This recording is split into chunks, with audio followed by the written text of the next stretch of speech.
हरे कृष्णा मित्रों, इस वीडियो में हम जानेंगे महाशिवरात्रि के पीछे की साइंस क्या है और इस दिन रीढ़ की हड्डी सीधी रखने के लिए क्यों कहा जाता है तथा महाशिवरात्रि के दिन व्रत रखने का क्या महत्व है और अंत में महाशिवरात्रि साधना के क्या नियम। महाशिवरात्रि मात्र पौराणिक ही नहीं बल्कि इसका वैज्ञानिक आधार भी है। महाशिवरात्रि एक ऐसी रात है जब हम 12 ज्योतिर्लिंग की परिक्रमा घर बैठे अपने शरीर के अंदर एक ही रात में कर सकते हैं। दरअसल साल में करीब 12 शिवरात्रि पड़ती हैं। यह हर महीने अमावस्या से ठीक एक दिन पहले की रात होती है। महीने का ये वो समय होता है जब रात सबसे अंधेरी होती है, लेकिन फागुन महीने में अमावस्या से ठीक पहले यानी 14वीं तारीख चतुर्दशी की रात को महाशिवरात्रि कहा जाता है। महाशिवरात्रि यानी वह रात जब सूरज धरती की भूमध्य रेखा या विषुवत रेखा की सीध में होता है। हमारे प्राचीन ग्रंथों में इसे विषुव कहा गया है। यह वो तारीख है जब पूरी धरती पर रात और दिन बराबर होते हैं। इस खगोलीय अवस्था में अपनी धुरी पर चक्कर काट रही धरती के कारण जो ऊर्जा पैदा होती है वह नीचे की तरफ से ऊपर की ओर बढ़ती है। विज्ञान की भाषा में इसे अपकेंद्रीय बल या सेंट्रीफ्यूगल फोर्स कहा जाता है। हमारा शरीर भी इस ब्रह्मांड और धरती का ही हिस्सा है।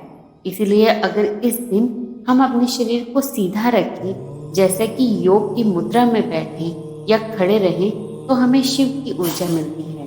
यही कारण है कि महाशिवरात्रि के दिन सोने से मना किया जाता है और रात भर लोग जागरण करते हैं। ऐसा करने के पीछे जो मंशा है वो यह है कि व्यक्ति की रीढ़ की हड्डी झुकी हुई नहीं बल्कि सीधी होनी चाहिए, ताकि वो ऊर्जा के इस प्रवाह का पूरा लाभ उठा सके। ऊर्जा के इस प्रवाह के कारण ही महाशिवरात्रि को जागृति अथवा चेतना की रात भी कहा जाता है। आइए अब इसी को सरल भाषा में जानने की कोशिश करते हैं कि शिवरात्रि की रात को क्या होता है। समझ लीजिए, ये आपकी रीढ़ की हड्डी है और ये आपका मूलाधार चक्र है और मूलाधार चक्र के अंदर ही आपकी शक्ति होती है और ये आपका सहस्त्रार चक्र होता है यानी शिव तत्व यानी कि हायर कॉन्शियसनेस होती है।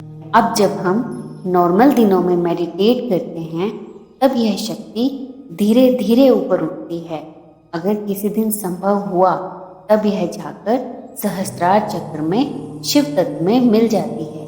इसी को ही कुंडलिनी जागरण कहा जाता है। आम दिनों में शक्ति जो है ऊपर उठती है शिव तत्व से मिलने के लिए, लेकिन महाशिवरात्रि एक इकलौती ऐसी रात है जिसमें शिव तत्व स्वयं आते हैं शक्ति से एक होने के लिए। अगर आपकी रीढ़ की हड्डी सीधी है तब आप ब्रह्मरंध्र एक पॉइंट है, यह आपके शरीर में होता है।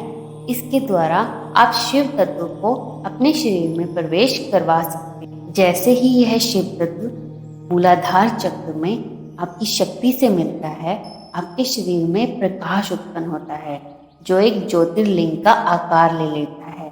इसी को ही हमारे पुराणों में लिंगोद्भवा कहा गया है। महाशिवरात्रि को लेकर अलग अलग कथाएं प्रचलित हैं। जैसे कोई कहता है कि इस दिन भगवान शिव और माता पार्वती का विवाह हुआ था। कोई कहता है कि इस दिन सबसे पहले लिंग की पूजा हुई थी। कोई कहता है कि इस दिन माता गंगा सबसे पहले भगवान शिव की जटाओं में आए थे और उसके बाद वह धरती पर आए थे। पर क्या आप जानते हैं कि ये सभी कथाएं आपस में जुड़ी हुई हैं। जब माता पार्वती तथा भगवान शिव का विवाह हुआ था तब भगवान शिव ने कुछ समय के लिए चंद्रशेखर रूप धारण किया था। भगवान शिव का यह चंद्रशेखर रूप बहुत ही सुंदर था। यह रूप और कुछ नहीं, शिव और शक्ति के मिलने से उत्पन्न प्रकाश है जो कि एक ज्योतिर्लिंग का आकार ले लेता है। तो इसीलिए कुछ लोग इसको कहते हैं कि इस दिन सबसे पहले लिंग की पूजा हुई। बेचारे जानवरों में तो यह रीढ़ की हड्डी पहले से ही टेढ़ी होती है, लेकिन इंसानों में यह क्षमता है कि वह अपनी रीढ़ की हड्डी को सीधा रख सकते हैं। लेकिन अगर वह महाशिवरात्रि की रात को सो जाते हैं तो उनकी रीढ़ की हड्डी टेढ़ी हो जाती है और वह शिव तत्व का लाभ नहीं उठा पाते। अब कहते हैं कि महाशिवरात्रि के दिन उपवास करें। महाशिवरात्रि के दिन उपवास क्यों करना चाहिए? क्योंकि हमारा शरीर केवल एक शरीर से मिलकर नहीं बना है, यह 5 शरीर से मिलकर बना है। पहला कोश जो है वो अन्नमय कोश होता है, दूसरा प्राणमय कोश, तीसरा मनोमय कोश, चौथा विज्ञानमय कोश, पांचवा आनंदमय कोश। जो हमारा अन्नमय कोश होता है वो अन्न से बनता है। जब हम खाना खा लेते हैं तो जो अन्नमय कोश होता है वो गाढ़ा हो जाता है। अन्नमय कोश गाढ़ा होने की वजह से हम प्राणमय कोश में प्रवेश नहीं कर पाते।